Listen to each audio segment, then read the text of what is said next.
Hello friend, electrical life में आप सभी का स्वागत है। फ्रेंड्स, हम डिस्कस करेंगे UP RBNL junior engineer electrical का पेपर जो कि 2015 में आपका हुआ था। ठीक है, तो इम्पोर्टेंट है। इस क्वेश्चन पेपर में आपके लगभग 150 क्वेश्चन है। कोशिश है कि इसमें मैक्सिमम क्वेश्चन मैं कवर कर सकूं जो कि इम्पोर्टेंट है किसी भी एग्जाम के पॉइंट से। ठीक है, तो इन सब क्वेश्चनों को मैं कवर करने की पूरी कोशिश करूंगा, तो आप ध्यान से एक एक क्वेश्चन को देखिए।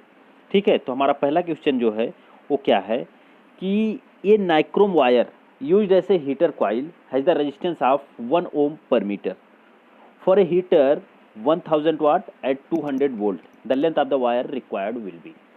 अब देखिए, एक हीटर कॉइल बनाई गई है जिसका रेजिस्टेंस आपने 1 ओम पर मीटर माना है क्वेश्चन के हिसाब से। ठीक है, और उस हीटर की जो रेटिंग दे रखी है वह दे रखा है 1000 वाट 200 वोल्ट। ठीक है, तो आपसे पूछ रहा है कि कितने लंबे वायर की रिक्वायरमेंट होगी, यही आपसे पूछ रहा है। अब देखिए, जो रेजिस्टेंस है वो 1 ओम पर मीटर है। ठीक है, यानी 1 मीटर होगा तो फिर उसका रेजिस्टेंस 1 ओम होगा। क्लियर है। अगर आपके पास 10 ओम मतलब कि 10 ओम रेजिस्टेंस आ रहा है तो यानी कि कितने मीटर लेंथ की रिक्वायरमेंट होगी, 10 मीटर लेंथ की रिक्वायरमेंट होगी। यही है क्लियर क्वेश्चन के हिसाब से। तो अगर आप समझें तो हम इसको सॉल्व करेंगे। तो देखिए, सबसे पहले इसमें आपको ये तो 1 ओम पर मीटर वो मतलब कि आपको एक हिसाब से मतलब एक डाटा दे रखा है। इस चीज़ को आप छोड़ो, अभी आपको 1000 वाट और 200 वोल्ट पे फोकस करना है। अगर इस पर आप देख रहे हो तो इसमें ये जो 1000 वाट है ये पी की वैल्यू है और ये जो वी है ये वी की वैल्यू है, यानी वोल्टेज जो 200 वोल्ट दिया है। अगर आप इन दोनों से पता है तो आपको पता है कि P बराबर होता है V इंटू आई। ये आपको पता है, तो यहाँ से I बराबर जो होगा P बाई वी हो जाएगा, P बाई वी। तो P आपको दिया है 1000 अपान 200, कितना 200, तो I कितना आ जाएगा 5 एम्पियर आ जाएगा। I कितना आ जाएगा 5 एम्पियर आ जाएगा। तो कहने का मतलब है कि जो ये हीटर था इसमें कितनी करंट फ्लो हो रही थी, तो इस हीटर में करंट फ्लो हो रही थी 5 एम्पियर।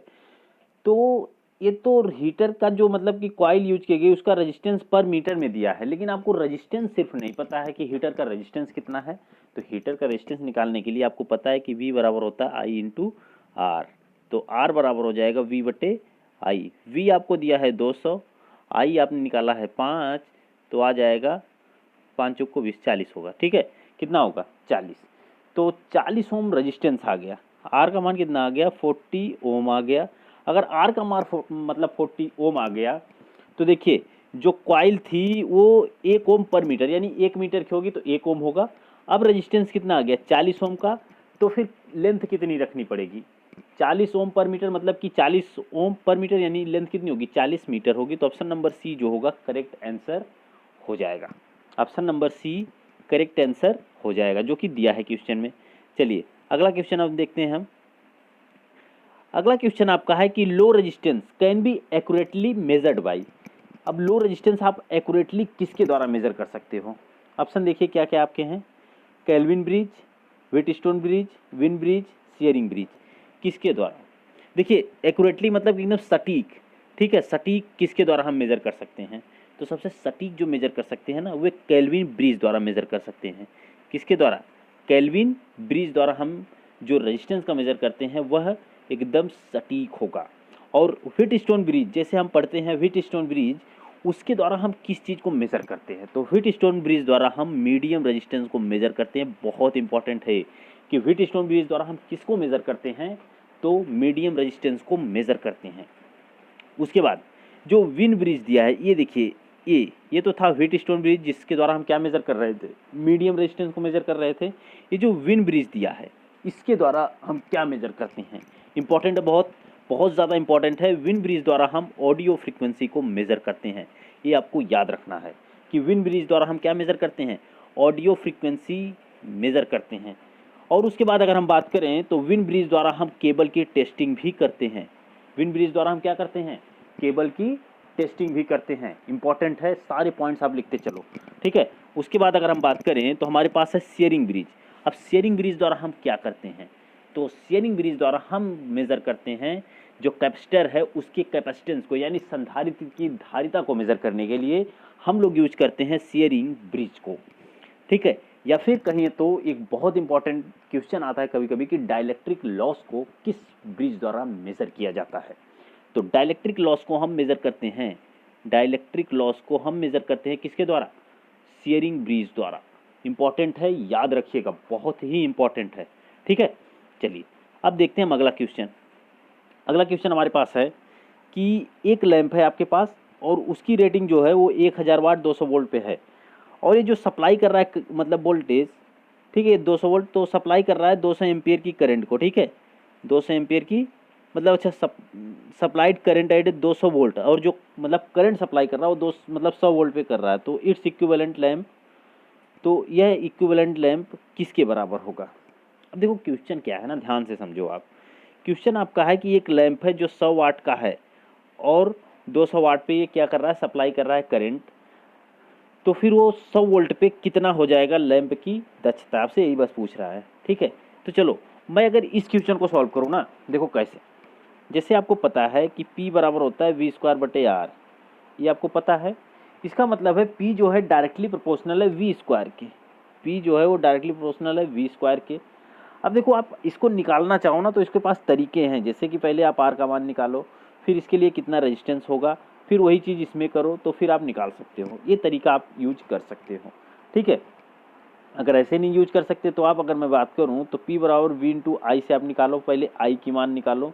ठीक है, I का मान, तो I का मान निकालोगे तो P/V होगा। P का मान आपको दिया है 100, P का मान हमेशा 100 दिया है और ये 200 दिया है, तो ये हो जाएगा 0.5।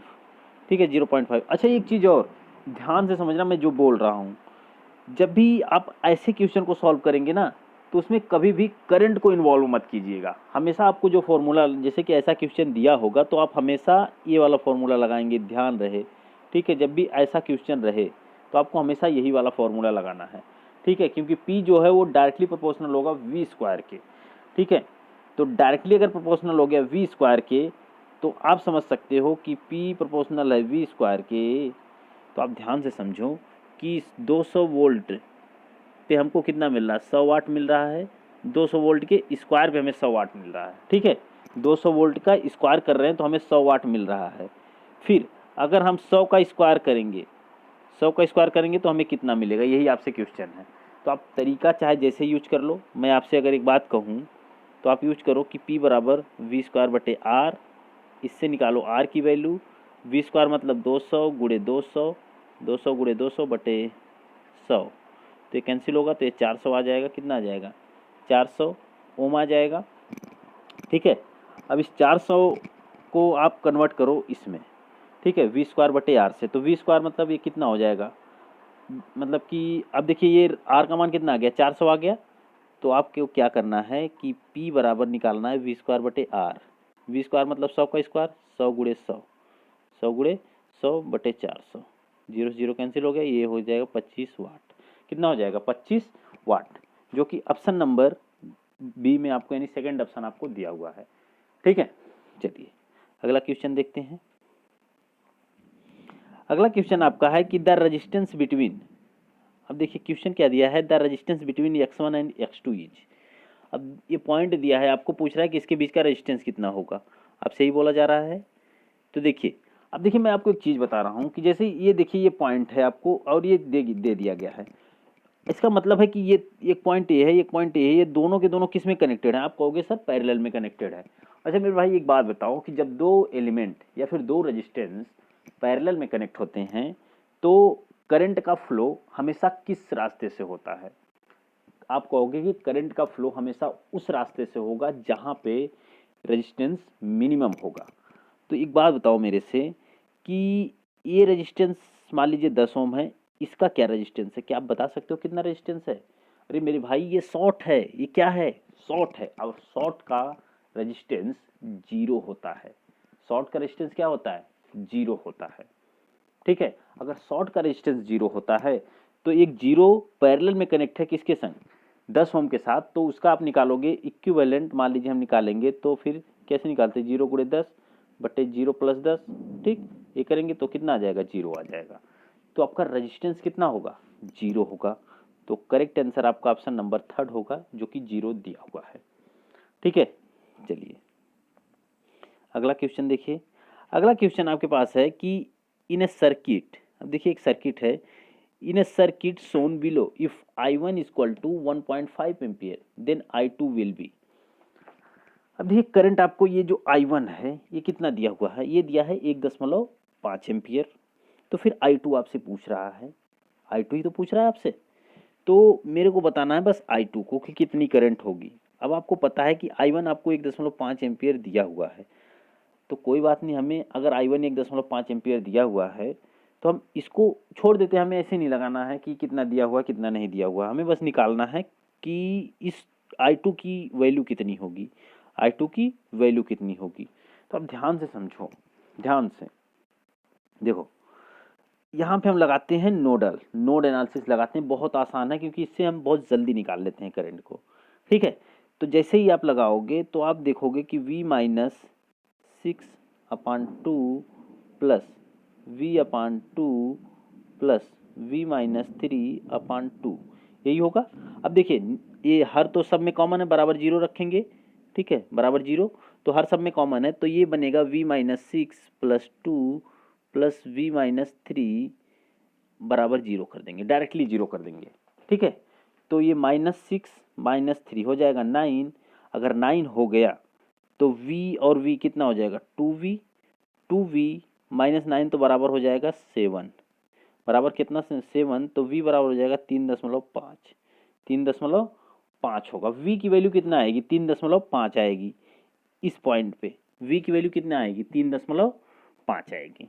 तो ये I2 करंट यहाँ पे कितनी होगी, I2 बराबर हो जाएगी कि 3.5/2, तो कितना हो जाएगा 2 1 कम 2, 2 7 5, तो 1.7 के आसपास करंट की वैल्यू आएगी। ठीक है, बट अगर आप इसको इस तरीके से देखेंगे तो 1.7 ऑप्शन में दिया नहीं है, तो आपको 1.5 मारना पड़ेगा कि 1.5 सही है। लेकिन अगर एक चीज़ और मैं बताऊं कि अगर आप उस तरीके से लगाओगे तो आपका आंसर जो है ना वो करेक्ट आएगा, आंसर जो है बिल्कुल करेक्ट आएगा जब आप सुपरपोजिशन थ्योरम लगाओगे।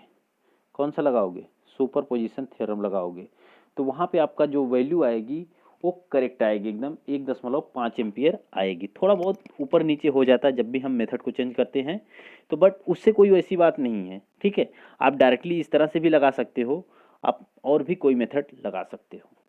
ठीक है, कोई दिक्कत नहीं है, आप आसानी से लगा सकते हो। देखो अभी क्या करना है, अभी मेरे को I1 पता है, अगर इस ब्रांच में करंट पता चल जाती तो मैं डायरेक्टली ये निकाल लेता कि यहाँ पे कितनी करंट जाएगी। ठीक है, ये मैं निकाल लेता, बट यहाँ पे अब दिया नहीं है तो अब इसको थोड़ा लंबा प्रोसेस हो जाएगा, तो आप डायरेक्टली ऐसे सॉल्व करेंगे, थोड़ा टाइम आपका सेव हो जाएगा।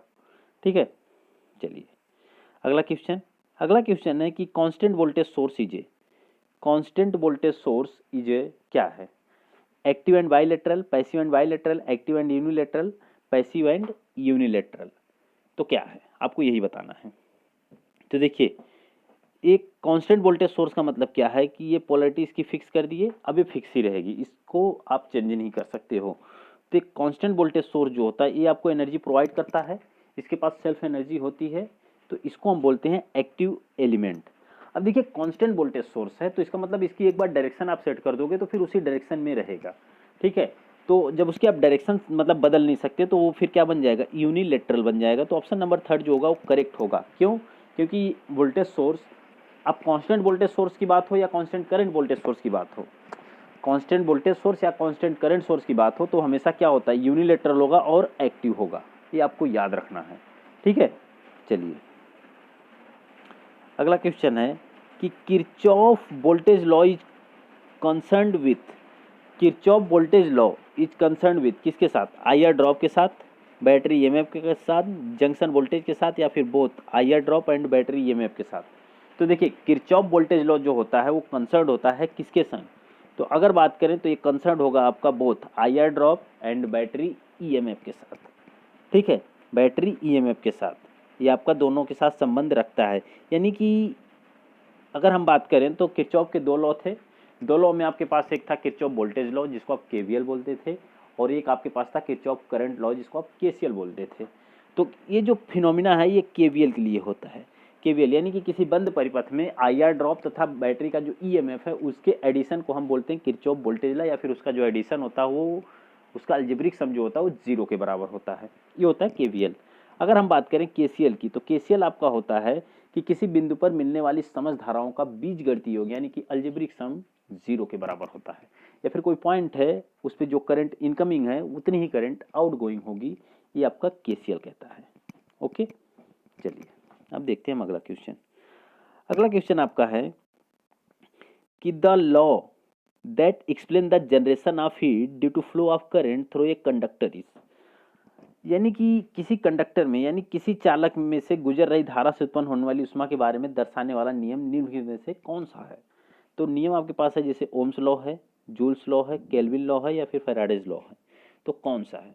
तो अगर हम बात करें तो किसी कंडक्टर से अगर करंट फ्लो हो रही है और उसमें हीट का जनरेशन हो रहा है तो वह आपके पास होता है जूल लॉ। जूल्स का मेथड हम उसको कहते हैं, ठीक है। तो जूल का नियम होता था।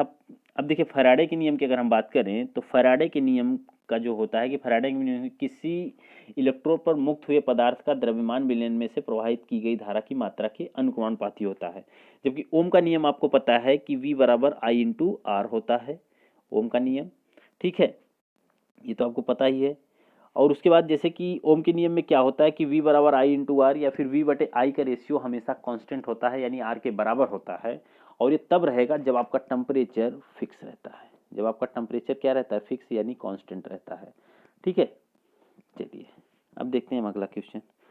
अगला क्वेश्चन है कि which of the following does not use heating effect of electric current, कौन सा है जो यूज नहीं होता है मतलब हीटिंग इफेक्ट मतलब ऑफ इलेक्ट्रिक करंट का। तो electrical furnace, geyser, electric iron, vacuum cleaner. तो इसमें से जो वैक्यूम क्लीनर है इसको हम इलेक्ट्रिक करंट यानी heating effect of electric current के लिए यूज नहीं करते हैं, ठीक है। तो उसके बाद अगर हम बात करें तो इलेक्ट्रिक फर्नेस, गीजर या फिर इलेक्ट्रिक आयरन, इन सब में हमारा इलेक्ट्रिक करंट का जो हीटिंग इफेक्ट है वह यूज में लाया जाता है। तो वैक्यूम क्लीनर जो होगा वो यूज नहीं होता है इलेक्ट्रिक करंट के लिए, कि मतलब हीटिंग ऑफ इलेक्ट्रिक करंट के लिए। चलिए अगला क्वेश्चन है कि ये network which contain one or more than one source of EMF is known as. अब देखिए एक नेटवर्क है, नेटवर्क का मतलब क्या है कि एक मतलब कि जिसमें एक्टिव सोर्स भी लगे हों, पैसिव सोर्स भी लगे हुए, ठीक है। अब नेटवर्क का मतलब क्या है कि उसमें करंट हो सकती है, ठीक है, करंट नहीं भी हो सकती है। तो एक नेटवर्क है जिसमें आपसे बोला जा रहा है कि जिसमें एक या मोर देन वन यानी एक या एक से अधिक ईएमएफ सोर्स लगा है। ईएमएफ का मतलब इलेक्ट्रोमोटिव फोर्स वाला सोर्स लगा हुआ है जो इलेक्ट्रॉन को मोशन प्रोवाइड करता है, यानी इलेक्ट्रॉनों पर मोशन के लिए फोर्स का प्रोवाइड करता है। तो अगर हम बात करें लगा हुआ है तो ईएमएफ की अगर हम बात करें या फिर बैटरी की बात करें या फिर वोल्टेज की बात करें तो ये सारी की सारी चीज़ें क्या होती हैं? एक्टिव नेटवर्क के अंतर्गत आती हैं। किसके अंतर्गत आती हैं? एक्टिव नेटवर्क के अंतर्गत आती हैं। तो आपका करेक्ट आंसर जो होगा ऑप्शन नंबर ए करेक्ट हो जाएगा।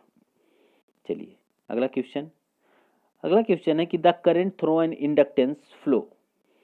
अब एक इंडक्टर में यानी प्रेरक से बहने वाली धारा का जो पालन होता है वो कैसा होता है? Linear growth, linear decay, and exponential decay या फिर एन एक्सपोनेंशियल ग्रोथ। बताइए क्या होगा करेक्ट आंसर। तो बहुत ही अच्छा क्वेश्चन है कि ये करंट जो इंडक्टर से मतलब इंडक्टेंस से फ्लो होती है वह हमेशा एन एक्सपोनेंशियली ग्रोथ करती है। कैसा ग्रोथ करती है? एक्सपोनेंशियली ग्रोथ करती है, ठीक है, एक्सपोनेंशियली ग्रोथ करती है आपकी एक करंट। ओके, तो करेक्ट आंसर आपका जो है वो फोर्थ ऑप्शन करेक्ट है। चलिए अगला क्वेश्चन हमारे पास क्या है? Which of the following statement is incorrect. कौन सा स्टेटमेंट इनकरेक्ट है? तो पहला है जो आपका कि the inductance of a coil can be increase by adding a few more turns in the coil, या फिर बी ऑप्शन जो है कि the inductive reactance vary directly as the frequency of the applied voltage.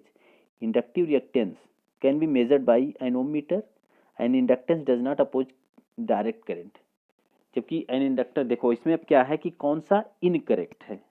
Incorrect मतलब ये सब चीजें क्या है? करेक्ट हैं, लेकिन कौन सा इनकरेक्ट है ये पूछा गया है क्वेश्चन में।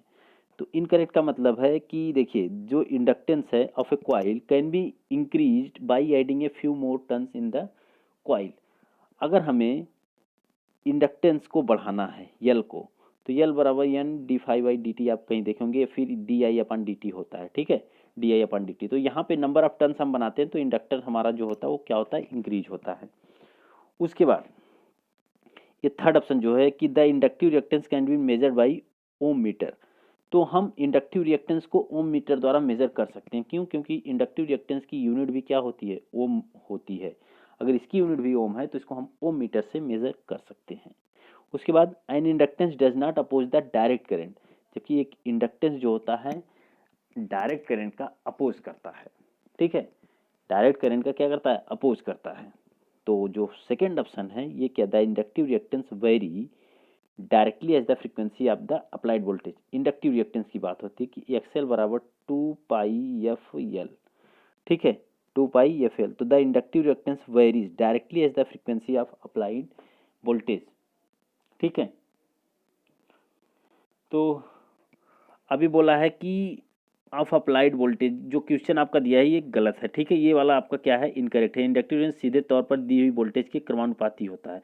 देखिए, दी हुई वोल्टेज के क्रमानुपाती होता है, ये जो मतलब हिंदी में जो दिया है इसमें आप देख सकते हैं, तो इसलिए इसको क्या माना गया है? गलत माना गया है। ठीक है, कि अगर फ्रीक्वेंसी के मतलब कि ये समानुपाती होता है, जबकि इसमें इसमें दे दिया है फ्रीक्वेंसी का, तो थोड़ी सी स्टेटमेंट आपकी क्या है कि यहाँ पे ये फ्रीक्वेंसी देने से थोड़ा सा रॉन्ग हो गया है, जबकि यहाँ फ्रीक्वेंसी नहीं देना चाहिए था। ठीक है, सिर्फ आप अप्लाइड वोल्टेज कर सकते हो। अगर अप्लाइड वोल्टेज करोगे तो करेक्ट है। ये जो फ्रीक्वेंसी लिखा हुआ है ना, तो कहने का मतलब क्या है कि जैसे फ्रीक्वेंसी के समान, देखो क्वेश्चन का क्या मतलब, थोड़ा सा ये जो ऑप्शन है ये थोड़ा सा घुमा के क्या दिया है कि इंडक्टिव रिएक्टेंस जो है, तो हमारा अगला क्वेश्चन क्या है कि an ideal diode is a, एक आइडियल डायोड क्या होता है? आइडियल डायोड, तो अगर बात करें तो current control resistor, voltage control resistor, या non linear time wiring resistor, या neither current control nor voltage control resistor, क्या होता है आपका? ये क्वेश्चन है। ठीक है, तो एक डायोड, अगर एक बात करें एक आइडियल डायोड, अब एक आइडियल डायोड का मतलब क्या है कि इसमें किसी भी प्रकार का मतलब कि जैसे कि आइडियल डायोड का मतलब कि जब आप इसको फॉरवर्ड वाइज करोगे तो इसमें फुल करंट फ्लो होगी, जब इसको रिवर्स वाइज करेंगे तो इसमें कोई करंट नहीं फ्लो होगी। तो आइडियल डायोड का मतलब ये हो गया। ठीक है, अगर हम बात करें तो एक आइडियल डायोड जो होता है वो मतलब एक स्विच होता है। ठीक है, आइडियल डायोड हो या फिर डायोड, डायोड नॉर्मली क्या होता है? स्विच होता है, और डायोड का हम यूज रेक्टिफायर में करते हैं एसी को डीसी में कन्वर्ट करने के लिए। ठीक है, तो एक आइडियल डायोड, अगर डायोड की बात करें तो ना ही एक करंट कंट्रोल ना ही वोल्टेज कंट्रोल रजिस्टर, रजिस्टर नहीं होता है ये वोल्टेज कंट्रोल या फिर करंट कंट्रोल रजिस्टर नहीं होता है एक। ठीक है, ये चीज आपको याद रखना है। ठीक, तो करेक्ट आंसर जो होगा ऑप्शन नंबर 4 करेक्ट होगा। चलिए, अगला क्वेश्चन आपका है कि मिलीमॉन्स थ्योरम इज यील्ड्स, यानी कि मिलीमॉन्स प्रमेय प्रदान करता है equivalent voltage source, equivalent voltage और current source, equivalent resistance, equivalent impedance. तो मिलीमॉन्स थ्योरम जो है वो आपका एक मतलब कि कह सकते हैं कि समान वोल्टेज और समान करंट का रेशियो आपको प्रदान करता है। ठीक है, समान वोल्टेज और समान करंट का रेशियो आपको प्रदान करता है। तो एक हिसाब से हम कहें तो इसका जो करेक्ट आंसर जो दिया है वो इक्विवेलेंट इम्पीडेंस दिया है, जो कि करेक्ट नहीं माना जाएगा। तो मिलीमॉन्स जो थ्योरम होती है वो आपको प्रदान करती है इक्विवेलेंट वोल्टेज या फिर इक्विवेलेंट करंट, ये आपको प्रदान करता है। तो इसका करेक्ट आंसर जो होगा ऑप्शन नंबर बी होगा, ना कि ऑप्शन नंबर 4 होगा। ठीक है, अब दिया है तो आयोग ने इसको गलत माना होगा बाद में, लेकिन जो पेपर है उसमें आपको यही दिया गया था, तो ये करेक्ट नहीं है। करेक्ट आपका ऑप्शन नंबर बी है। चलिए, अगला क्वेश्चन देखते हैं। अगला क्वेश्चन है while drawing vector diagram for a series circuit the reference vector is. तो जब भी हम सीरीज सर्किट का मतलब डायग्राम खींचते हैं, मान लीजिए वेक्टर डायग्राम खींच रहे हैं सीरीज सर्किट के लिए, तो उसमें हम रेफरेंस क्या मानते हैं? देखिए, हमेशा जब भी पैरेलल सर्किट की बात हो, जब भी सीरीज सर्किट की बात हो, तो रेफरेंस हम उसी क्वांटिटी को मानेंगे जो कि सभी पैरामीटर में सेम हो, यानी कि उसका चेंज ना हो कि इस पैरामीटर में कुछ अलग मिल रहा है, इस पैरामीटर में कुछ अलग मिल रहा है। ठीक है, सारे के सारे एलिमेंट में वो चीज़ें सेम होनी चाहिए। तो सीरीज सर्किट का मतलब कि जैसे ये रेजिस्टेंस है, फिर एक और रेजिस्टेंस है, फिर एक मतलब कि इंडक्टेंस है, कैपेसिटेंस है, जो भी है। ठीक है, तो उसको अगर आप सीरीज में कनेक्ट किए हैं तो इसमें एक चीज़ कॉमन होगी कि इनमें जो भी करंट फ्लो होगी हर एक एलिमेंट में सेम होगी, और हम रेफरेंस हमेशा उसी चीज़ को मानते हैं जो सभी पार्ट में क्या होती है? सेम होती है। जैसे कि सीरीज सर्किट में करंट सेम होती है, इसलिए हम इसमें मानेंगे कि हमारे पास करेक्ट आंसर क्या होगा? करंट होगा, क्योंकि सर्किट कौन सी है, सीरीज। लेकिन अगर पैरेलल सर्किट यहीं पे होती, ठीक है, पैरेलल सर्किट, तो पैरेलल सर्किट के लिए हम लोग क्या करेक्ट मानते, पैरेलल सर्किट के लिए हम मानते वोल्टेज हमारा करेक्ट होगा, वोल्टेज क्या होगा, करेक्ट हो जाएगा। ओके, चलिए अब हम देखते हैं अगला क्वेश्चन। अगला क्वेश्चन हमारा है कि selectivity of a different resonance circuit are compared in the term of their, यानी सिलेक्टिविटी आपका जो मतलब डिफरेंट, यानी कि विभिन्न रेजोनेंस पे अगर हम मान लो कंपेयर करें तो फिर इनके जो टर्म्स होंगे वो किससे आपका तुलना होगा। तो अगर हम बात करें इसका जो करेक्ट आंसर होगा, यानी कि विभिन्न रेजोनेंस परिपथों की सिलेक्टिविटी की तुलना किसके माध्यम से की जाती है। अगर आपको सिलेक्टिविटी की तुलना करना है तो किसके माध्यम से करेंगे हम, तो इसको हम करते हैं बैंडविड्थ के माध्यम से। किसके माध्यम से करते हैं, बैंडविड्थ के माध्यम से करते हैं, ठीक है। अब अगर हम बात करें तो आपकी रेजोनेंस परिपथ दो प्रकार के होते हैं, ठीक है।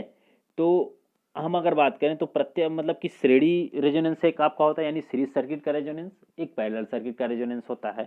तो देखिए रेजोनेंस की कंडीशन में जो आपको पावर फैक्टर मिलता है ये क्या मिलता है, यूनिटी मिलता है। ये बहुत इंपॉर्टेंट है, इसे आप याद रखिएगा कि जब भी हम बात करते हैं कि रेजोनेंस की कंडीशन अकर हो रही है, चाहे सीरीज सर्किट हो चाहे पैरेलल सर्किट हो, आपका पावर फैक्टर जो मिलेगा ये यूनिटी मिलेगा।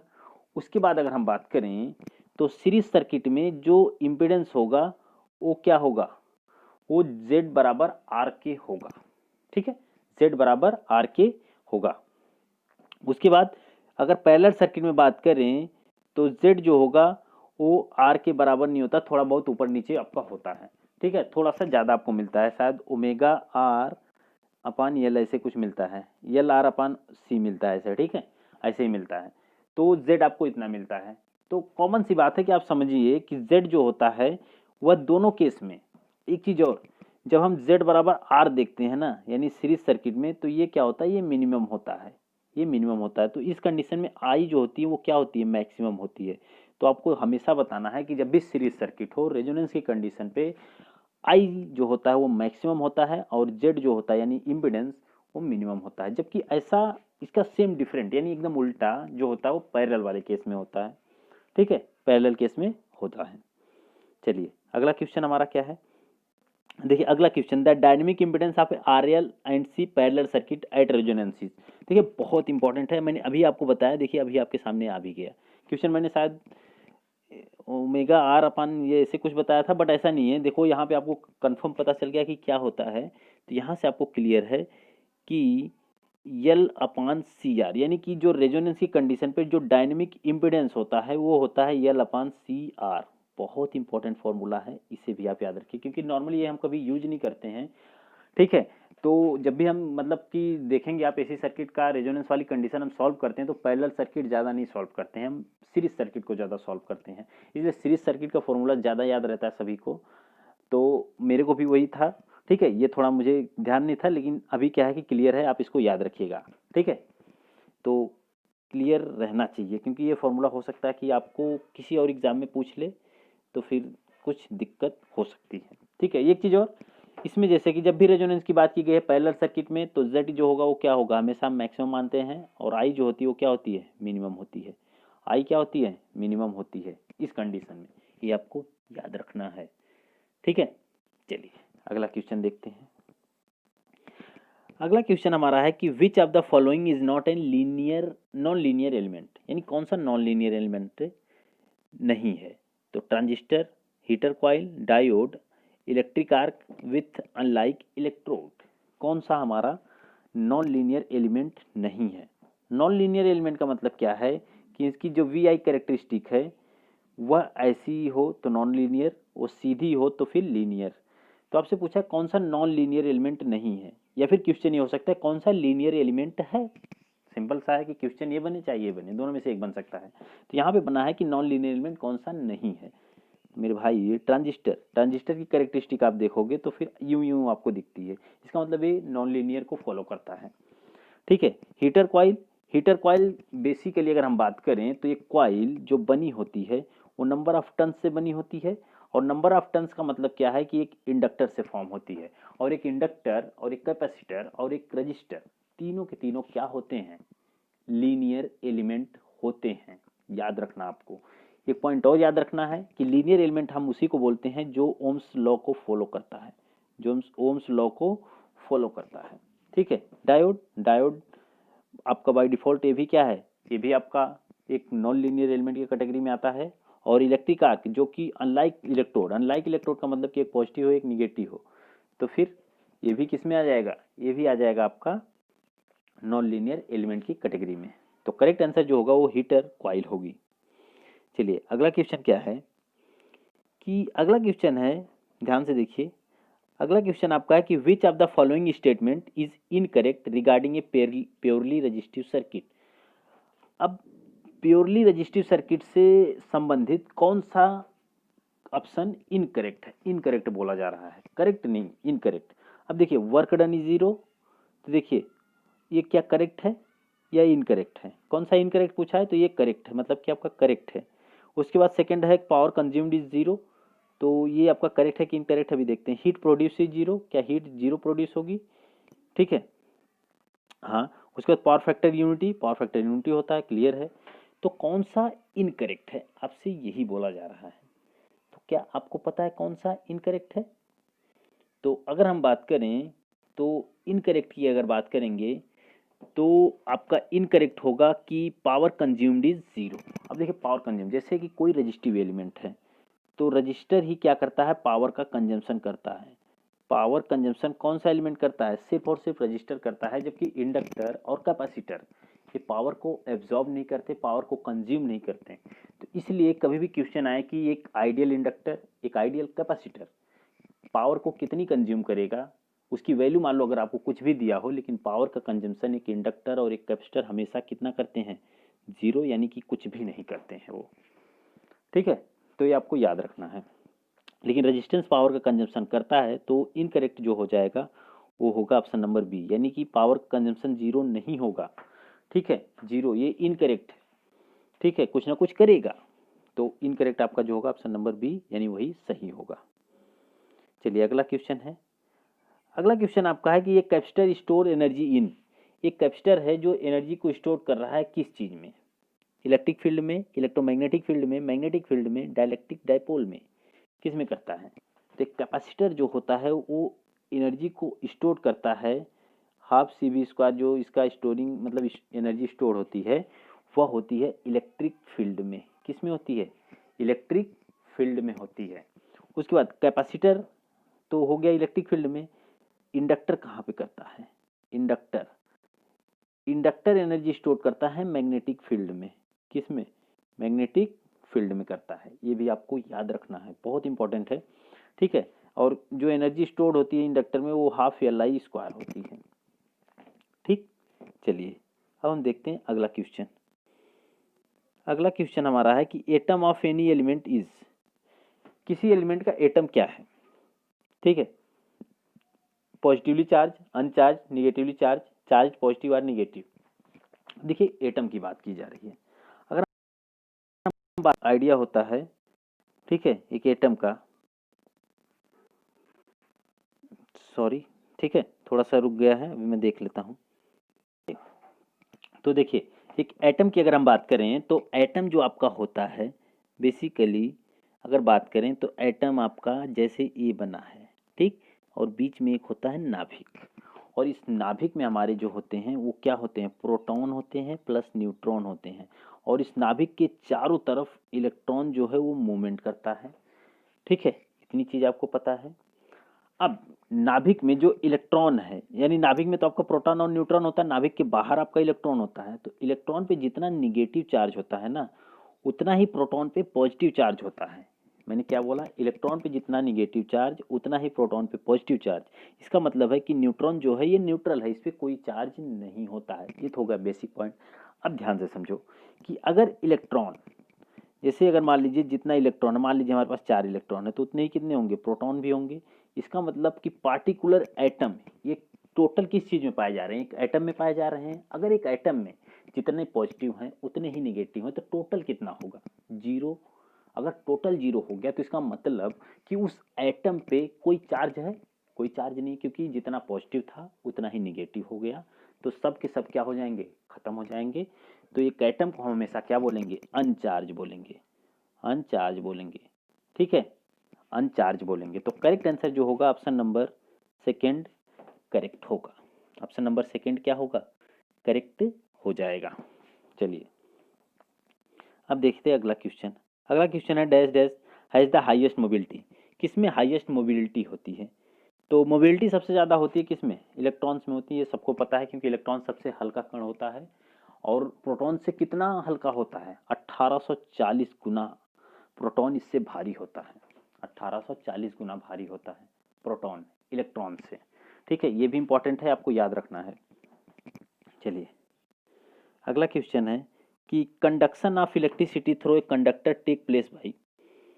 तो कंडक्शन ऑफ इलेक्ट्रिसिटी, इलेक्ट्रिसिटी की कंडक्शन जो होता है किसी कंडक्टर में किसके द्वारा होता है, प्रोटॉन द्वारा, न्यूट्रॉन द्वारा, या फिर बाउंड इलेक्ट्रॉन द्वारा, या फ्री इलेक्ट्रॉन द्वारा।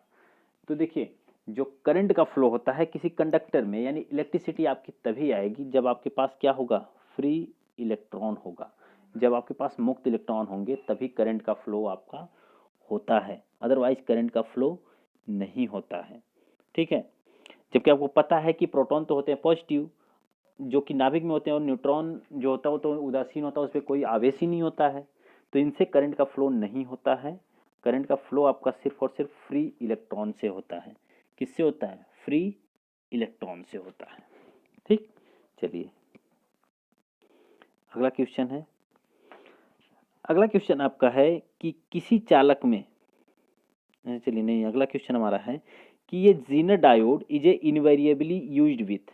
एक जीनर डायोड मतलब इनवेरिएबली यूज होता है किसके, मतलब कि कैसे, रिवर्स बायस में, फॉरवर्ड बायस में, या फिर both reverse and forward bias में, या फिर जीरो बायसिंग में।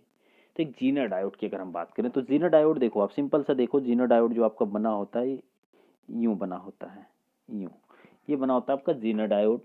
जीनर डायोड जो होता है इसको हम हमेशा ऑपरेट करते हैं रिवर्स बायस में। याद रखना कि एक जीनर डायोड हमेशा रिवर्स बायस में मतलब कि मतलब एक्टिवेट होता है या काम करता है, ठीक है। और एक जीनर डायोड वोल्टेज रेगुलेटर की तरह यूज होता है, या वोल्टेज रेगुलेटर में हम इसका इस्तेमाल करते हैं। बहुत इंपॉर्टेंट है, पूछा जाता है कि जीनर डायोड को कैसे यूज करते हैं, तो एज ए वोल्टेज रेगुलेटर हम इसको यूज कर सकते हैं, ठीक है। अब देखिए जो रिवर्स बायस में यूज हो रहा है वो तो जीनर डायोड हो गया। अगर फॉरवर्ड बायस में कोई चीज़ पूछे कि क्या आपका मतलब होता है, तो फॉरवर्ड बायस में हम लाइट एमिटिंग डायोड जिसको आप एलईडी कहते हो, एलईडी को हम फॉरवर्ड बायस में ऑपरेट करते हैं, एक एलईडी को। और एलईडी बना किस चीज़ का होता है, तो गैलियम आर्सेनाइड का बना होता है। बहुत इंपॉर्टेंट है, ये याद रखना है आपको, ठीक है। चलिए अब देखिए ये थोड़ा सा मैचिंग कराने वाला है, तो मैच करवाइए इसका। देखिए match list first and with list two and select the correct answer using given list. List one और लिस्ट टू से आपको मिलान करना है, तो मिलाइए। पहला है ओम्स लॉ, सेकंड है Fleming right hand rule, alternator Coulomb's law. कैसे आप करोगे बताइए, आपको मिलाना है। तो ओम्स लॉ किसके लिए हम मतलब करते हैं, तो ओम्स लॉ जो होता है वोल्टेज करंट का रिलेशन आपको शो करता है, यही तो क्लियर है कि ओम्स लॉ जो होता है वोल्टेज करंट का रिलेशन को शो करता है। तो ये जो होगा ये थर्ड ऑप्शन आपका, मतलब कि पहला जो ओम्स लॉ हो वो थर्ड से कनेक्ट हो जाएगा। उसके बाद Fleming right hand rule, Fleming right hand rule हम इस्तेमाल करते हैं कौन सी जगह पे, कैपेसिटर में, जनरेटर में, या फिर एसी जनरेटर में। बहुत इंपॉर्टेंट है, जनरेटर में या फिर एसी जनरेटर में। लेकिन अब देखिए ये अल्टरनेटर दिया है, अल्टरनेटर का मतलब क्या होता है, एसी जनरेटर होता है। अल्टरनेटर का मतलब क्या होता है, एसी जनरेटर। तो यह अल्टरनेटर जो सी है ये 4 के साथ कनेक्ट हो जाएगा, ठीक है। लेकिन फ्लेमिंग राइट हैंड रूल जो है ये आपका यूज होता है किस में, जनरेटर में। डीसी जनरेटर में हम पढ़ते हैं कि इसमें कौन सा लॉ यूज करते हैं, कौन सा रूल यूज करते हैं, तो फ्लेमिंग राइट हैंड रूल हम यूज करते हैं जनरेटर में। अगर मोटर होता तो मोटर में हम लेफ्ट हैंड रूल मतलब कि यूज करते हैं, ओके। अब आपके पास हो गया कूलम्ब्स लॉ। कूलम्ब्स लॉ किसके लिए है, कैपेसिटर के लिए होता है, कि जब हम कैपेसिटर पढ़ते हैं तो हमारे पास कूलम्ब्स लॉ होता है। तो क्लियर है। चलिए तो ओम्स लॉ सबसे पहले, यानी कि ए का थर्ड बी का सेकेंड, तो ऑप्शन नंबर 4 जो है वो करेक्ट होगा, आप मिला लीजिएगा, ठीक है। चलिए अगला क्वेश्चन देखते हैं। अगला क्वेश्चन हमारा है consider the following regarding type of strain gauge, यानी कौन सा स्ट्रेन गेज मतलब कि टाइप है उसका। तो ऑप्शन आपका है semiconductor strain gauge, conductor strain gauge, capacitive strain gauge. The type of strain gauge are, कौन सा आपका स्ट्रेन गेज का टाइप है। तो आपका स्ट्रेन गेज का टाइप जो है कौन सा है, आपसे यही पूछा जा रहा है। ठीक है, तो बताइए फटाफट कौन सा होगा। तो अगर हम बात करें तो स्ट्रेन गेज का जो टाइप है वह आपका है सेमी कंडक्टर स्ट्रेन गेज और कैपेसिटिव स्ट्रेन गेज। तो सेमी कंडक्टर स्ट्रेन गेज और कैपेसिटिव स्ट्रेन गेज ये दोनों के दोनों क्या होते हैं, स्ट्रेन गेज के टाइप होते हैं, जबकि कंडक्टर स्ट्रेन गेज नहीं होता। यानी ऑप्शन नंबर बी जो है वो करेक्ट नहीं है। तो आपका जो करेक्ट होगा ए और सी करेक्ट हो जाएगा। ओके, चलिए अगला क्वेश्चन। अगला क्वेश्चन है कि an induction meter can handle current up to, एक इंडक्शन मीटर कितनी मतलब करंट को हैंडल कर सकता है, 10 एम्पियर, 30 एम्पियर, 60 एम्पियर, 100 एम्पियर, कितनी करंट को हैंडल कर सकता है एक इंडक्शन मीटर। तो एक इंडक्शन मीटर आपका हैंडल कर सकता है up to 100 ampere current, up to 100 ampere current को ये क्या कर सकता है, हैंडल कर सकता है। ओके, चलिए अगला क्वेश्चन है कि in a megger controlling torque is provided by. अब देखिए मेगर में जो कंट्रोलिंग टॉर्क है वो किसके द्वारा प्रोवाइड किया जाता है, बहुत इंपॉर्टेंट है कि मेगर बेसिकली किसको मेजर करता है, बहुत हाई रेजिस्टेंस या फिर आप कह सकते हो कि इंसुलेशन रेजिस्टेंस को मेजर करता है आपका मेगर। अब इंसुलेशन रेजिस्टेंस को मेजर कर रहा है तो आप ध्यान से समझो कि इंसुलेशन रेजिस्टेंस मेगा ओम में होता है, उसी चीज़ को मेजर करता है, लेकिन उसमें कंट्रोलिंग टॉर्क जो हमें रिक्वायरमेंट होती है वो आपको मिलता कहाँ है। तो मेगर में जो कंट्रोलिंग टॉर्क की हमें रिक्वायरमेंट होती है वह हमें मिलता है कॉइल से। देखो इसमें क्या है कि अगर आप पढ़े नहीं हो तो आप क्या मार के आओगे, स्प्रिंग मार के आओगे या फिर ग्रेविटी कंट्रोल मार के आओगे, दो में से एक मार के आओगे। आप सोचोगे कि नॉर्मली सबसे ज़्यादा हम स्प्रिंग यूज करते हैं, तो चलो मेगर में स्प्रिंग वाला मार के चले आओगे, जो कि गलत है। आपको याद रखना है कि मेगर में जो हम कंट्रोलिंग टॉर्क प्रोवाइड करते हैं वो किसके द्वारा मिलता है, आपको कॉइल द्वारा मिलता है। ठीक है, मेगर में कॉइल द्वारा मिलता है। अब अगर हम बात करें तो इसके अगले क्वेश्चन में चलते हैं। तो इसका अगला क्वेश्चन हमारा क्या है, which of the following can not be measured by multimeter. Multimeter द्वारा क्या नहीं मेजर किया जा सकता है। तो मल्टीमीटर को आपको पता है कि इसको हम एवियोमीटर यानी कि एमीटर, वोल्टेज, ओमीटर, यानी कि एमीटर मतलब करंट को, वोल्टमीटर मतलब वोल्टेज को, ओम मीटर मतलब रेजिस्टेंस को, तीन चीज़ों को मेजर करता है आपका मल्टीमीटर। तो मल्टीमीटर आपका ये तीनों चीज़ों को मेजर कर लेता है, जबकि फ्रीक्वेंसी को नहीं मेजर करता। तो फ्रीक्वेंसी के लिए हम लोग फ्रीक्वेंसी मीटर का इस्तेमाल करते हैं। तो ये क्या होगा, गलत होगा, इसके द्वारा हम मेजर नहीं कर सकते हैं। ठीक है, तो ऑप्शन नंबर एक करेक्ट होगा। चलिए अगला क्वेश्चन है। अगला क्वेश्चन हमारा है कि this instrument is free from hysteresis and eddy current errors. कौन सा इंस्ट्रूमेंट फ्री फ्रॉम मतलब होता है हिस्टेरिसिस से और ईडी करंट इरर से। ठीक है, तो देखिए इलेक्ट्रोस्टैटिक मीन्स स्थिर विद्युती जो होता है वह फ्री होता है हिस्टेरिसिस से और ईडी करंट लॉसेस से। तो आपको बहुत ही नॉर्मल है कि इलेक्ट्रोस्टैटिक यानी कि जहाँ पे इलेक्ट्रॉन का मूवमेंट ही नहीं हो रहा है, इलेक्ट्रॉन बिल्कुल क्या है, स्थिर अवस्था में है, तो वहाँ पे आपका ना ही हिस्टेरिसिस लॉस होगा ना ही तो ईडी करंट लॉस होगा। ये तो बेसिक सी बात है। ठीक है, तो करेक्ट आंसर होगा इलेक्ट्रोस्टैटिक। चलिए अगला क्वेश्चन हमारा है। अगला क्वेश्चन है कि in a DC generator when the magnetic neutral axis coincide with the geometrical neutral axis. तो देखिए क्वेश्चन क्या है कि डीसी जनरेटर में जब आपका M N A G N A के साथ क्या कर सकता है, मतलब क्या करता है, कोइंसाइड करता है। कोइंसाइड का मतलब क्या हो गया कि उसके साथ रहता है, उसी के पास रहता है। जैसे अगर हम बात करें कि जैसे ये मान लीजिए कि एन पोल है और ये एस पोल है, ये आपका एम एन ए है, मान लीजिए मैंने मान लिया कि क्या है, एम एन ए है।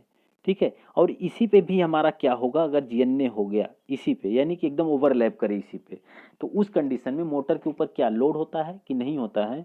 तो बहुत आसान है कि एम एन ए और जी एन ए जब एक पास होंगे यानी एक दूसरे से कोइंसाइड करेंगे, उस कंडीशन में मोटर के ऊपर कोई लोड नहीं होता है, मोटर के ऊपर कोई लोड नहीं होता है। ठीक है, तो there is no load on the generator या फिर मोटर जो भी होगा, तो जनरेटर के ऊपर कोई लोड नहीं होगा। ठीक, चलिए अगला क्वेश्चन है। अगला क्वेश्चन आपका है कि dummy coil are provided in the generator in order to. तो डमी कॉइल जो होती है जनरेटर में प्रोवाइड की जाती है किस लिए? तो ये भी बहुत बेसिक क्वेश्चन है, कितनी बार आ चुका है। तो जो डमी कॉइल होती है ये बेसिकली प्रोवाइड करती है mechanical balance for the rotor. Rotor को मैकेनिकल बैलेंस प्रोवाइड करती है। क्लियर? चलिए तो आपका अगला क्वेश्चन है कि in a shunt generator the voltage build up is generally restricted by. यानी शंट जनरेटर में जो वोल्टेज बिल्डअप होगा वो जनरली रिस्ट्रिक्टेड किया जाता है किसके द्वारा? किसके द्वारा हम वोल्टेज बिल्डअप को रिस्ट्रिक्शन दे सकते हैं? तो बेसिकली शंट जनरेटर में वोल्टेज बिल्डअप को रिस्ट्रिक्शन देने के लिए हम लोग सेचुरेशन ऑफ आयरन, यानी आयरन को अगर सेचुरेट हो जाए तो हमारा वोल्टेज जो बिल्डअप हो रहा है वो बनना रुक जाएगा, वो बनना रुक जाएगा। ठीक है, तो याद रहे कि जब भी आपका वोल्टेज रिस्ट्रिक्शन करना, तो मतलब कि यानी वोल्टेज रिस्ट्रिक्ट हो गया, बढ़ नहीं रहा है, तो आयरन जो उसमें यूज किया गया है वो क्या हो जाएगी? सेचुरेट हो जाएगी। तो फिर ऐसा नहीं होगा। ओके, चलिए अगला क्वेश्चन है। अगला क्वेश्चन है कि the EMF induced in the armature of a shunt generator is 600 volt. The armature resistance is 0.1 ohm. If the armature current is 200 ampere, the terminal voltage will be। Terminal voltage ही आपसे पूछ रहा है। अब इसमें आपको दिया क्या क्या चीज़ें हैं, ध्यान से देखिए। इसमें आपको दिया है कि द ईएमएफ इंड्यूस्ड ईएमएफ दिया है 600 वोल्ट, यानी ई आपको दे दिया 600 वोल्ट। वी आपसे पूछ रहा है, आर ए आपको दे दिया है ऐसा कि 0.1 ओम, और जो आर्मेचर करंट है वो आपको 200 एम्पियर दे रखा है। ये जनरेटर है कि मोटर है ये आप देख सकते हो। ठीक है, ये शंट जनरेटर की बात की गई, यानी जनरेटर है। अगर जनरेटर है तो मेरे भाई आपको इतनी चीज़ें पता होगी कि ई जी बराबर होता है V plus I A R A. V plus I A R A होता है, यही होता है। ठीक है, तो यहाँ पे आपसे ये पूछ रहा है वी बराबर हो जाएगा E G minus I A R A. E G minus I A R A बहुत इंपॉर्टेंट है, इसे आप याद रखिएगा। देखो इसमें क्या है ना, थोड़ा सा कन्फ्यूजन होती है जब आप मोटर पढ़ते हो और जनरेटर पढ़ते हो। मोटर में क्या होता है कि ई जी बराबर V minus I A R A होता है, जबकि मोटर जनरेटर में क्या हो रहा है, ई जी बराबर V plus I A R A. ये जो साइन का है ना, इसी के कारण आपको थोड़ी सी प्रॉब्लम होती है, बट अगर आपको याद है तो कोई दिक्कत नहीं है, बहुत बड़ी बात नहीं है। तो ई जी आपको दिया है 600, चलो भाई हमने 600 रख दिया, माइनस आई ए का मान 200 दिया है, 200 गुणे 0.1, तो 200 का गुणा 0.1 में करेंगे तो 20 हो जाएगा, तो 600 में से 20 जाएगा तो आपको बचेगा 580 वोल्ट। 580 वोल्ट बचेगा, जो कि ऑप्शन नंबर 4 में आपको दिया हुआ है। ऑप्शन नंबर 4 में दिया हुआ है। ओके, चलिए अब देखिए, in a DC generator on load the air gap flux distribution is species. अब देखिए एक डीसी जनरेटर ऑन लोड है और एयर गैप में जो फ्लक्स का डिस्ट्रीब्यूशन हो रहा है वो कैसा होगा। देखिए बहुत इंपॉर्टेंट है ये वाला क्वेश्चन, ध्यान से आप बताइए कि क्या होगा। ठीक है, तो अगर हम बात करें कि एक डीसी जनरेटर है तो उसके आर्मेचर में जो ईएमएफ होगा वो कैसा होता है, तो आप कहोगे कि वो ट्रेंगुलर वेव शेप में होता है। कैसा होता है? ट्रेंगुलर वेव शेप में होता है। ठीक है, उसके बाद अगर बात करें रोटर का जो ईएमएफ होता है उसका शेप कैसा होता है, तो आप कहोगे रेक्टेंगुलर होता है। ठीक है, ये दो चीज़ मैंने बोल रहा हूँ ना, इसे याद रखना कि स्टेटर यानी कि स्टेटर पे जो आपका ईएमएफ डेवलप होगा उसका शेप कैसा होगा, तो उसका शेप आपने बोल दिया कि ट्रेंगुलर होगा। ठीक है, और जो रोटर में आपका यानी आर्मेचर में जो हो रहा है उसका जो वेव शेप होगा वो कैसा होगा, वो रेक्टेंगुलर होगा। और इसके कारण अब ध्यान से समझना, यानी कि जो आर्मेचर फ्लक्स है और ये आर्मेचर फ्लक्स और ये आपका मेन फ्लक्स है, इसके कारण एयर गैप में, ठीक है, जिसे रोटर है ये एयर गैप है, इस एयर गैप में जो फ्लक्स हो रहा है ना उसमें तो थोड़ा सा डिस्ट्रीब्यूशन मतलब कि डिस्टॉर्शन होता है इन दोनों के कारण, यानी आर्मेचर रिएक्शन के कारण थोड़ा सा डिस्टॉर्शन होता है। तो फिर जो आर्मेचर मतलब कि एयर गैप में जो फ्लक्स होता है उस फ्लक्स का शेप कैसा बनता है, ये बहुत इंपॉर्टेंट है। तो ये बनता है आपका फ्लैट टॉप्ड। कैसा बनता है? फ्लैट टॉप्ड बनता है। ओके, चलिए अगला क्वेश्चन है कि the commutator segment are connected to the armature conductor by means of, यानी जो कम्यूटेटर सेगमेंट है वो कनेक्ट होते हैं आर्मेचर कंडक्टर से बाय मीन्स ऑफ किससे, कॉपर लग्स से, कॉपर लग से जुड़े होते हैं, ठीक है। और इस कॉपर लग्स की सहायता से ही हम धारा को क्या करते हैं, प्रवाहित करते हैं, धारा को क्या करते हैं, प्रवाहित करते हैं। ओके, चलिए अगला क्वेश्चन है, अगला क्वेश्चन है in a DC generator pole shoes are fastened to pole core by. अब देखिए जो इन डीसी जनरेटर में जो पोल शूज है वो फास्टेंड की जाती है पोल कोर से, उसको मतलब जोड़ा जाता है पोल शूज को पोल कोर से। तो कैसे जोड़ते हैं, रिवेट से, ब्रेजिंग से, या फिर वेल्डिंग करते हैं, या फिर हम क्या लगाते हैं, काउंटर संक स्क्रू लगाते हैं।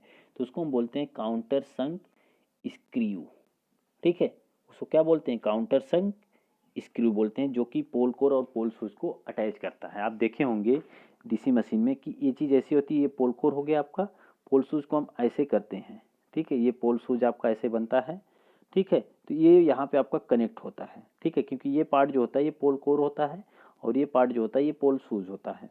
तो ये दोनों एक दूसरे से कनेक्ट होते हैं। तो इसको कनेक्ट करने के लिए हम लोग जो यूज करते हैं वो क्या होता है, काउंटर संक स्क्रू होता है। ओके, चलिए अगला क्वेश्चन है कि ये separately excited generator as compare to self excited generator.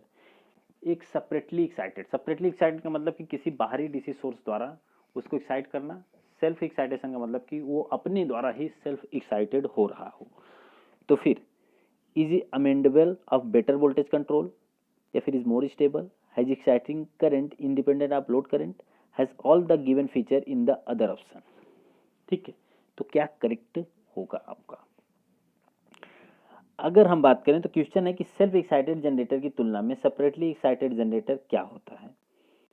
तो आपका जो होता है आपका करेक्ट होगा has all the given feature in the other option. तो सारे फीचर आपका इसमें दिए हुए विकल्पों में सारे विशेषता रखते हैं, ठीक है। तो जितने भी ऑप्शन हैं ये सारे के सारे आपके, जैसे कि जब भी हम सेपरेटली एक्साइटेशन की बात करते हैं तो उसमें क्या होगा कि एन अमेबल ऑफ मतलब कि बेटर वोल्टेज कंट्रोल, जो सेपरेटली होगा वो उसको आप बेटर वोल्टेज कंट्रोल कर सकते हो, ठीक है। और ये ज़्यादा स्टेबल होगा। उसके बाद है जी exciting current independent of load current, load current से क्या होगा, मतलब कि एक्साइटिंग करंट इंडिपेंडेंट होगी, ठीक है, लोड करंट अलग होगी और एक्साइटेशन करंट अलग होगी। लेकिन जो सिर्फ एक्साइटेशन होता है उसकी लोड करंट और excitation current both are same, लेकिन इसमें ऐसा नहीं होगा। चलिए अगला क्वेश्चन, अगला क्वेश्चन है कि in a DC generator current to the external circuit from the armature is given through. अब देखिए क्वेश्चन क्या है कि एक जो डीसी जनरेटर होता है करंट हम एक्सटर्नल सर्किट को आर्मेचर से जो देते हैं वो किसके थ्रू देते हैं, तो वह हम देते हैं कम्यूटेटर के थ्रू।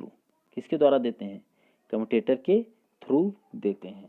ओके, अब देखिए डीसी जनरेटर में जो बाहरी परपथ को हम करंट दे रहे हो किसके द्वारा दे रहे हैं, वो दे रहे हैं कम्यूटेटर के द्वारा। और कम्यूटेटर का काम क्या होता है, कम्यूटेटर एक मैकेनिकल रेक्टिफायर होता है जो कि फुल वेव रेक्टिफायर की तरह वर्क करता है। ये एसी को डीसी में कन्वर्ट करता है, AC to DC in a generator और DC to AC in a motor, ये करता है। और उसके बाद अगर हम बात करें तो कम्यूटेटर जो होता है, कम्यूटेटर या फिर हम कभी कभी ये देखते हैं कि ऑप्शन आपको मिलता है कम्यूटेटर यूनिडायरेक्शनल करंट को बाई डायरेक्शनल में, बाई डायरेक्शनल को यूनिडायरेक्शनल में, ऐसा में भी लिखा हुआ मिल सकता है आपको कहीं भी। तो करेक्ट आंसर आपका जो होगा इसका कम्यूटेटर होगा। चलिए अगला क्वेश्चन क्या है कि the bearing use to support the rotor shaft are generally. जो हम बियरिंग यूज करते हैं रोटर के शेफ्ट को सपोर्ट करने के लिए वह बियरिंग कौन सी होती है, बॉल बियरिंग, बस bearing, magnetic bearing, needle bearing, क्या होगी, तो हमारे पास होगी वह बॉल बियरिंग होगी। कौन सी होगी, बॉल बियरिंग इस्तेमाल हम करते हैं। ओके, चलिए अगला क्वेश्चन अब हम देखते हैं। अगला क्वेश्चन हमारा क्या है कि a brake test on a DC motor is confirm to. एक ब्रेक टेस्ट हम करते हैं डीसी मोटर पे, ठीक है। तो डीसी मोटर पे जो ब्रेक टेस्ट हम करते हैं वह किसके लिए करते हैं, तो स्मॉल हार्स पावर मोटर के लिए, या फिर वेरिएबल स्पीड मोटर के लिए, हाई स्पीड मोटर के लिए, या फिर ओपन फ्रेम टाइप मोटर के लिए, किसके लिए हम यूज करते हैं ब्रेक टेस्ट। तो ब्रेक टेस्ट हम जो करते हैं वह बेसिकली हम करते हैं स्मॉल हॉर्स पावर मोटर के लिए। स्मॉल हॉर्स पावर मोटर के लिए हम लोग क्या करते हैं ब्रेक टेस्ट का इस्तेमाल करते हैं। ठीक है, ब्रेक टेस्ट का इस्तेमाल करते हैं। चलिए अगला क्वेश्चन है कि regenerative braking on a shunt motor is used when load. अब देखिए रीजनरेटिव ब्रेकिंग हम शंट मोटर पे यूज करते हैं जब लोड हमारा क्या होता है, is variable, is constantly decreasing, act as a braking force, has a overhauling characteristic. तो वेरिएबल होगा या फिर कॉन्स्टेंटली डिक्रीजिंग होगा, act as a braking force या फिर हैज़ एन ओवरहॉलिंग कैरेक्टरिस्टिक। देखिए रीजनरेशन वाली ब्रेकिंग हम यूज करते हैं शंट मोटर में जब हमारे पास एक्ट ऐसे ब्रेकिंग फोर्स, जब उसके ऊपर कैसा एक्ट होगा, ब्रेकिंग फोर्स का एक्ट होगा, तब जाके हम यूज करते हैं ये वाला सिस्टम। ठीक है, रीजनरेटिव ब्रेकिंग हम तब यूज करते हैं। या फिर इज वेरिएबल, इज कॉन्स्टेंटली, लेकिन इसका जो करेक्ट आंसर है वो करेक्ट आंसर होगा हैज ओवरऑलिंग कैरेक्टरिस्टिक। ठीक है, यानी कि ओवरऑल विशेषता वाला हो। ठीक है, ओवरऑल विशेषता वाला हो तब हम रखते हैं कौन सा, ठीक है, ओवरऑल विशेषता वाला हो, ये करेक्ट होगा। ठीक है, ये वाला करेक्ट नहीं होगा मुझे लगता है। इसका करेक्ट आंसर जो होगा वो होगा ऑप्शन नंबर 4। चलिए अगला क्वेश्चन है, to determine no load loss in DC motor test is performed. To determine no load loss in DC motor test is performed, running down, Swinburne test, field, brake test. कौन सा होगा? तो DC motor में no load losses को जो हम test prefer करते हैं वह हमारा होता है स्विनबर्न टेस्ट। स्विनबर्न टेस्ट होता है। ठीक, चलिए अगला क्वेश्चन है कि speed control by the variation of flux in a DC motor will give. अब देखिए स्पीड कंट्रोल होगा वेरिएशन या flux in a DC motor will give, आपको क्या देगा वो? तो वह आपको देता है एक कांस्टेंट पावर ड्राइव। तो याद रखिएगा कि जब वो हम स्पीड कंट्रोल करते हैं variation of flux control method से जो आपके पास मिलता है वो कांस्टेंट पावर मिलता है, कांस्टेंट पावर ड्राइव मिलता है। लेकिन स्पीड कंट्रोल करने के लिए जब भी हम वोल्टेज कंट्रोल का इस्तेमाल करते हैं तो वहाँ पे हमें कांस्टेंट टॉर्क मिलता है। ठीक है, ये बहुत इंपॉर्टेंट है, इसे आप याद रखिएगा। ठीक है, जब भी फ्लक्स की बात होगी कि फ्लक्स कंट्रोल कर रहे हैं तो वहाँ पे कांस्टेंट पावर होगी, जब भी हम वोल्टेज की बात करेंगे तो वहाँ पे हमारा कांस्टेंट टॉर्क होगा। ठीक, चलिए अगला क्वेश्चन है कि which of the following motor is used for centrifugal pump. Centrifugal pump में हम कौन सा मोटर इस्तेमाल करते हैं? तो सेंट्रीफ्यूगल पंप में हम इस्तेमाल करते हैं सीरीज मोटर। ठीक है, कौन सा मोटर? Sorry, shunt motor. ठीक है, सीरीज मोटर तो हम इस्तेमाल करते हैं लगभग नॉर्मली बात करें तो ट्रैक्शन पर्पज के लिए। ठीक है, लेकिन शंट मोटर हमारा यूज होता है सेंट्रीफ्यूगल पंप में, ये भी आपको याद रखना है। ओके, चलिए अगला क्वेश्चन है, ये DC motor is preferred over an AC motor due to. एक डीसी मोटर हम प्रीफर करते हैं over an AC motor due to, किसके लिए? तो डीसी मोटर हम प्रीफर करते हैं इसलिए क्योंकि इसमें जो होता है वेरिएशन ऑफ स्पीड अच्छा होता है, वेरिएशन ऑफ स्पीड बहुत अच्छा होता है, इसलिए हम डीसी मोटर को प्रीफर करते हैं कंपेयर टू एसी मोटर। ठीक है, चलिए अगला क्वेश्चन है कि motor used for punching machine is subjected to. तो पंचिंग मशीन के लिए हम मोटर जो यूज करते हैं वो कैसा होगा? नो लोड की तरह, कंटिन्यूअस पार्ट लोड की तरह, या कंटिन्यूअस फुल लोड की तरह, या फिर इंटरमिटेंट लोड की तरह। ठीक है, इंटरमिटेंट लोड की तरह आपका इस्तेमाल होगा। तो अगर हम बात करें तो पंचिंग मशीन के लिए जो मोटर हम यूज करेंगे वो कैसा होगा? इंटरमिटेंट लोड वाला होगा, इंटरमिटेंट लोड वाला होगा। और इंटरमिटेंट लोड किस मोटर का होता है तो हम बात करेंगे तो वह होता है कम्युनिटी कंपाउंड मोटर का। बहुत इंपॉर्टेंट है, ये भी याद रखना कि कम्युनिटी कंपाउंड मोटर जो होता है वह इंटरमिटेंट लोड के लिए इस्तेमाल किया जाता है। ठीक है, चलिए अगला क्वेश्चन है, if the condition of DC motor are stabilized the efficiency of the motor will be. अगर एकदम स्टेबल कंडीशन में है, ठीक है, या फिर आपको मैक्सिमम इफिशिएंसी मिल रही है, तो फिर मान लो स्टेबलाइज्ड है तो उस मोटर की इफिशिएंसी कितनी होगी? तो उस मोटर की इफिशिएंसी लेस देन 50 होगी। कितनी होगी? लेस देन 50 होगी। क्लियर है? चलिए अगला क्वेश्चन है कि ये face plate starter use to start. एक फेस प्लेट स्टार्टर यूज करने के लिए मतलब स्टार्ट करने के लिए किसको स्टार्ट करने के लिए यूज होता है? तो यह होता है डीसी सीरीज मोटर को स्टार्ट करने के लिए हम लोग फेस प्लेट स्टार्टर का उपयोग करते हैं, ठीक है। और अगर हम बात करें तो 2 पॉइंट स्टार्टर भी, 2 पॉइंट स्टार्टर, ठीक है, 2 पॉइंट स्टार्टर भी आपका क्या करता है, डीसी सीरीज मोटर को स्टार्ट करने के लिए यूज किया जाता है। तो इंपॉर्टेंट है, ये याद रखिएगा कि फेस प्लेट होगा वो भी किसको यूज मतलब स्टार्ट करने के लिए होगा, डीसी सीरीज मोटर को, और 2 पॉइंट स्टार्टर वो भी डीसी सीरीज मोटर को स्टार्ट करने के लिए हम यूज करते हैं। चलिए अगला क्वेश्चन है। अगला क्वेश्चन है कि all motor basically operate either on the principle of repulsion or, ठीक है। तो सारी मोटरें जो होती हैं ऑपरेट होती हैं रिपल्सन पर या फिर किस पर, तो या फिर इंडक्शन मेथड पे, ठीक है। सारी मोटरें जो होती हैं या तो रिपल्सन मेथड पे स्टार्ट होती हैं या फिर इंडक्टेंस मेथड पर स्टार्ट होती हैं। तो ये बहुत नॉर्मल क्वेश्चन है, ठीक है। तो 50 क्वेश्चन आपके कंप्लीट हो गए। तो 50 क्वेश्चन कल हम फिर लेके आएंगे। तब तक के लिए वीडियो में आप बने रहिएगा, देखिएगा। और भी बहुत प्रैक्टिस सेट मैंने डाल रखे, वो सब देखते रहिए। प्रैक्टिस सेट और आपको मिलेगा, धीरे धीरे मैं वीडियोज़ और बनाऊंगा, आप हर चीज़ को देखते रहिए। उसके बाद अगर हम बात करें तो प्रैक्टिस सेट अगर आपको चाहिए तो डिस्क्रिप्शन में लिंक होगा, वहाँ से आप डायरेक्टली परचेज कर सकते हो। बहुत इंपॉर्टेंट है, सारे प्रैक्टिस सेट आपको वहाँ पे मिल जाएंगे। यूथ वगैरह की बुक मिल जाएगी, जेबी गुप्ता की सॉल्यूशन वाली बुक मिल जाएगी, सब चीज़ें आपको वहाँ पे मिल जाएंगी। Okay, thank you.